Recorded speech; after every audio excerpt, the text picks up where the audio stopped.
నా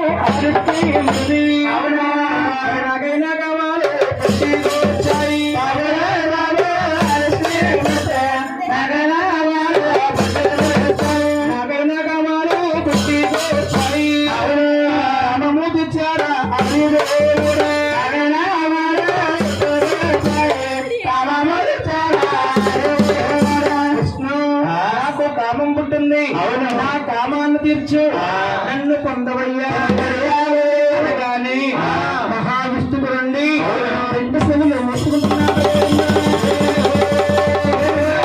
ఏమి ఏమి పని పెంచిన కన్నా తల్లి నన్ను కామం తీర్చమంటున్నా.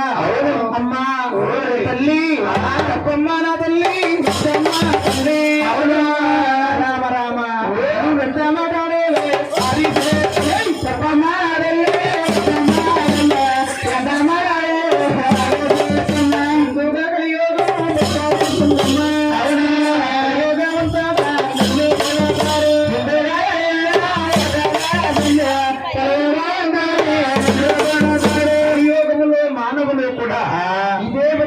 తల్లిని కామం తెచ్చమంటారు.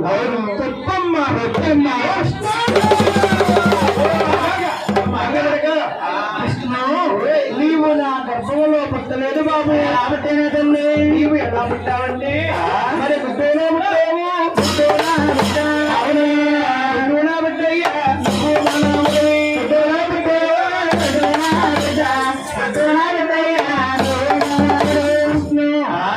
గుడ్డు లోపల పుట్టావు. గుడ్డు సృష్టించాను. ఆ గుడ్డు నాకు బిడ్డ అయింది. నా బిడ్డ లోపల పుట్టావు కాబట్టి విష్ణు మామకేమని అడిగి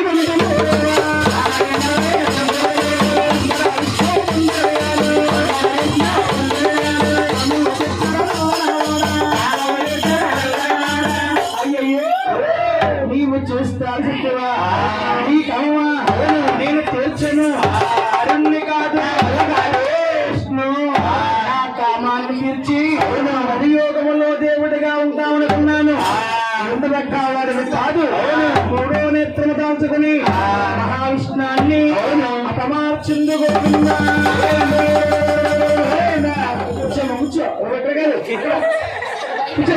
కూర్చో ఇంకా ఒకే ఒక్కడున్నాడు. అక్కడ మహేష్ బాబు అండి. మహేష్ బాబు అంటే ఆ శంకరుడు ప్రేమినండి దూకుడండి. కూడా శంకరుడు అలా కూర్చోనగానే మహానుభావుడికి గుండ్ల మీద రైలు దారలేదు. ఆ మహాతల్లి కైలాసంలో ఎలాగంటే శిరశిరము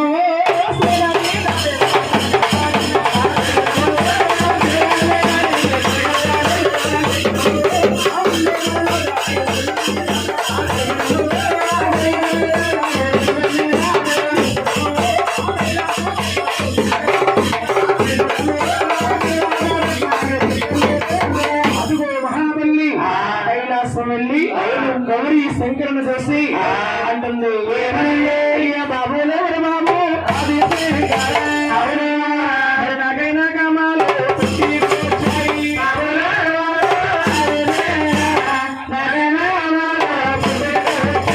నాకైనా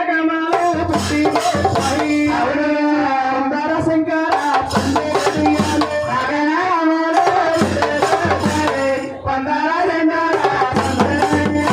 శంకర నాకు కామం పుట్టింది. నా కామాన్ని తీర్చు నన్ను పొందవయ్యా అనగానే శంకరుడు చూడండి రెండు సెలవులు మూసుకుంటున్నాడు.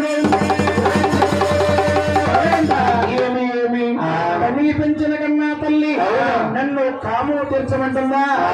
అమ్మా తల్లి తప్పమ్మా తల్లి వద్దమ్మా తల్లి రామ రామ వద్దమ్మగాడే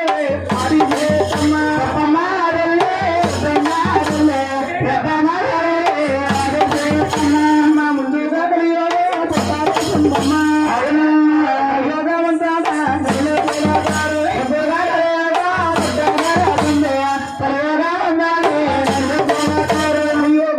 మానవులు కూడా ఇదే విధముగా తల్లినే కామం తీర్చమంటారు.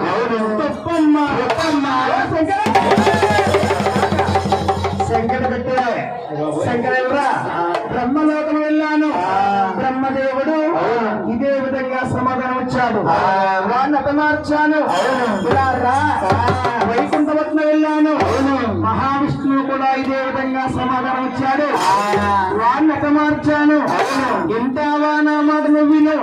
నేను కూడా హతమార్చేస్తాను, హతమార్చేస్తాను అనగానే శంకరుడు చూడండి, చిన్నవాడు, తెలివైన వాడు, విస్తరించాడు. ఏమి మహాతల్లి కామములో మునిగిపోయింది. ఇటువంటి స్త్రీని ఏదో విధముగా లొంగిపోయేలా మార్చుకోవాలి అనుకున్నాడు శంకరుడు. అమ్మా ఏమి ఏమి ఏమి నీ కమమా నేను తీరుస్తాను. నాకు ఒక సందేశము. శంకర నీ సందేశం ఏమిటి? నీకేమి కావాలి? కోరుకోస్తాను మహాతల్లి. ఈ శంకరుడు ఏమడుగుతున్నాడు? శ్రీ శూలము, శంఖము, కత్తి, కమండలము, విభూతి, మోదక నేత్రము నాకు ఇస్తాను అంటే ఎలా నేర్స్తాను? నిన్ను పొందుతాను అనగానే మహాతల్లి కామములో మునిగిపోయి శంకరుడు ఏమడుగుతున్నాడు తెలుస్తుందో అనుకోలేకుండా ఉంటున్న వస్తువులన్నీ కూడా శంకరుడికి దారమోస్తుంది. శంకర నీ కోరిక తీర్చాను. నా కోరిక నువ్వు తీర్చవయ్యా.